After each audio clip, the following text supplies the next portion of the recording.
Fl-aħħar jiem kienet ippubblikata sejħa l-offerti għal ground tal-futbol Fueteline. Dan kien żvelat mill-Gazzetta Kulħadd li rrapportat kif il-proċess fuq dan il-proġett miexi tajjeb tant li ddaħħlu l-pjanti kollha quddiem l-awtorità tal-ippjanar.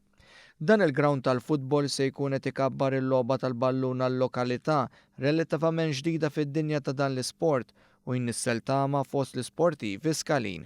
Hekk kif għal snin twal kienu qataw qalbhom għal kollox li seta' jkollhom dawn il-faċilitajiet sportivi.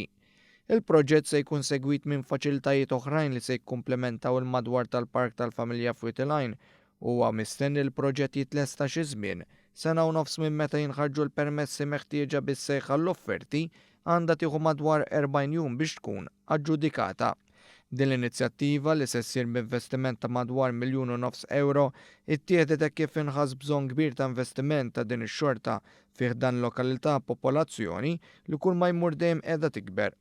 Anke jekk kienu identifikati postijiet alternattivi oħra l-limiti taż-żonqor, is-sit magħżul qed ikun meqjus bħala l-iktar post xieraq anke x'huwa wkoll bogħod mir-residenzi u mdawwar b'ambjent sabiħ.